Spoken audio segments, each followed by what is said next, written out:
Okay, hi guys, welcome back to my channel. So today I'm so excited because we are starting a new series. It is called All Things Bikini. So this series is just gonna be about all the things that you need to know as a first-time bikini competitor. All right, let's jump right in.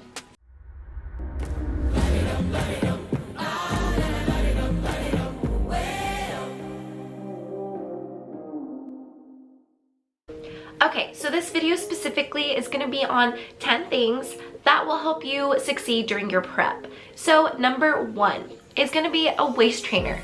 I know there's a lot of controversy out there that says waist trainers are bad, like they don't permanently work.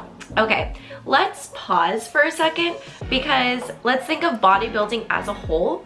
It's definitely not healthy. So if you want to do this sport, just know that you're gonna be putting your body through extremes and you're gonna be doing things to help you succeed in the sport. Okay, so the first waist trainer that I have is called the Slim Tum Pro. And so this is nice because it not only has the ability to Velcro you in, but it also has like a second layer that you can kind of cinch down.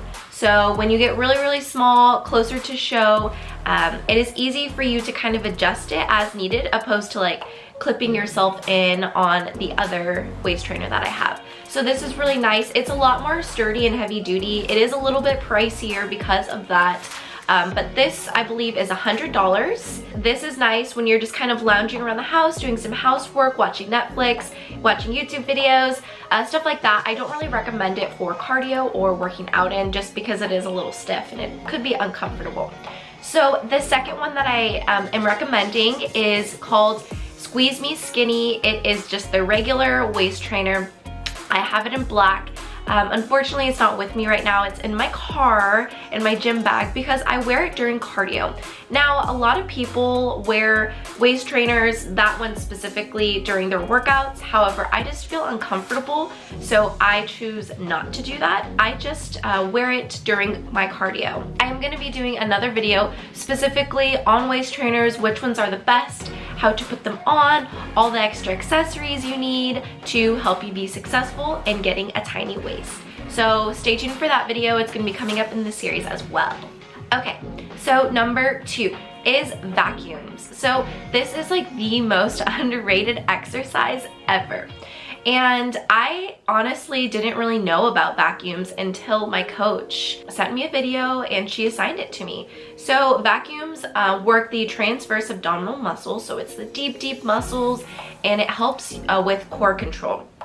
So I implemented this. I believe I tried to do it every day, but I wasn't perfect. So I tried to do it at least 5 days a week for 5 repetitions for 10 to 30-second hold. So those vacuums helped me on stage with my core control and breathing. So I definitely recommend implementing that into your routine.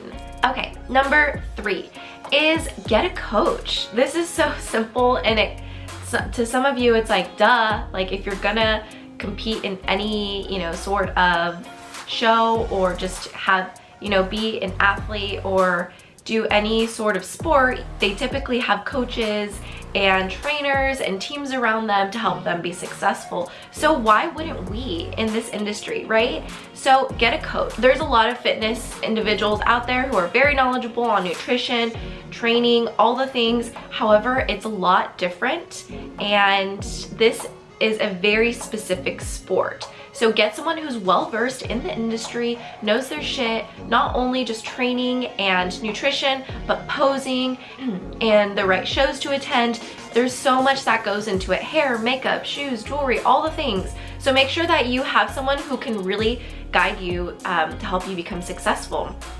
So I recommend getting a coach, not only for that aspect, but for the accountability as well. Like, I always tell my clients that you see yourself subjectively, and you need someone to look at you objectively and say, okay, you're holding a little water here, or you need to round out your delts a little bit more, or you need to do a little bit more cardio, or whatever the case may be. and sometimes you look at yourself in the mirror, or it could be the opposite. Like you are like, oh my gosh, I'm so chubby right now, I'm just holding on to every single thing, I can't lose my body fat, and your coach could look at you and be like, you look awesome, like stop being so hard on yourself. Because sometimes when you are so deep into prep, your mind just goes and you become so hard on yourself, you have body dysmorphia, you see yourself in a different light. So having a coach being there, able to kind of like reaffirm that you are on the right track and keep you accountable and keep you motivated is very helpful. Okay, so the next tip is download MyFitnessPal. So whether you're on a meal plan or you're on macros, I think it's really important just to plug in those numbers in MyFitnessPal.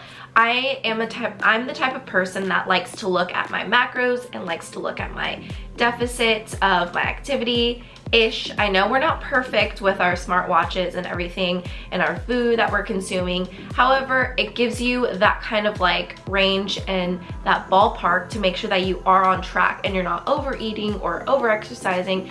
And it's just really good to kind of see it. I'm very visual, so I like that. It helps me stay on track and it helps me stay motivated. And then it just teaches you about food. So when your coach says 100 grams, like when you plug 100 grams of chicken, you plug it into MyFitnessPal and you say, you put in 100 grams of chicken and it populates the macronutrients for you. So you're able to see how many grams of protein, how many grams of carbs, and how many grams of fat is in 100 grams of chicken. So it teaches you how to be more cognizant of food and portion control. Okay, so next up on the list is simply watching YouTube videos. So I would recommend like Miss Bikini Olympia videos from previous Bikini Olympias, just because that will show you what the judges are looking for, how the girls are posing at a pro level. So go watch those during cardio. I know I watched hundreds of hours of them throughout my prep, and it really did help with my stage presence. Okay, so the next thing is posing heels. So I know everyone kind of has their like different perspective and different opinions on when to start posing. However, I recommend posing as soon as possible, not because you're gonna be that shape forever, but so you get comfortable in the heels and so you feel confident while you're walking in a bikini on stage in front of people. Okay. Next is going to be stocking up on 0-calorie drinks. Now, like I said earlier, this is not a healthy sport by any means. You are dieting to the extreme, and so when you're dieting, sometimes you get really, really hungry because your calories are cut, you're in a huge deficit. And so what helped me through my prep was diet sodas. I know not the best. I would drink Zevias, carbonated waters, teas, all of those things that have 0 calories that will fill you up for the time being until your next meal. So go ahead, stock up on those. Another thing that saved me during prep was always having snacks. So what I recommend is just doing like protein bars, Pure Protein or Fairlife protein drinks, because those don't need to be refrigerated. It's a quick, easy source of protein and they taste pretty good. What else did I have? I had almonds. I always had like almonds counted out and just ready to snack on if I needed it. If I had access to a, you know, like my 6-pack, which I always did, I always brought cut up cucumbers, cut up carrots, just little things that I can snack on to help keep me full and satiated so I wasn't getting hangry. Another thing that helped me was journaling. So whether that's pen to paper, whether that's recording your voice, or simply vlogging and starting a YouTube channel. Now, the reason I started a YouTube channel, which if you followed my journey thus far, you know that I did it just to vlog for myself so I can hold myself accountable and just to kind of see the progress in the journey. So it's pretty cool. I recommend if you're gonna do a bikini show, if you're not a big YouTube person or you just don't feel comfortable in front of the camera, maybe simply just start a journal, or maybe simply start a, you know, notes in your iPhone or whatever kind of phone you have, just because you will look back on it and wish you had those memories, the good, the bad, all the things, and you will be thankful for it. number 10 is gonna be listening to podcasts related to bodybuilding. So my favorite bodybuilding podcast is Bikini in the Brain. And no, I've never met Ashley or Coach Adam. However, I do love that they are just so transparent and honest with all things bikini prep. And so that to me was really helpful, got me through a lot of cardio. They always put out appropriate videos when I needed them, and it really did help me get to that stage. So I recommend finding a podcast or an ebook, something that will help keep you motivated and help distract you through the hours of cardio that you're gonna have to do, unfortunately. I always say just be a student of the sport. Never stop learning. Follow your favorite bikini models or favorite bodybuilding icons, because you have so much to learn and the sport is evolving like every year. It's constantly evolving. Fitness in general is constantly evolving, and I just feel like what really helped me was just constantly educating myself on the sport so that I could be the best me that day. Okay, I hope you guys liked this video and I hope those tips were helpful. If you have any questions for me, go ahead and leave a comment below, or you can DM me on my social media. And if you like this video, go ahead and give it a thumbs up.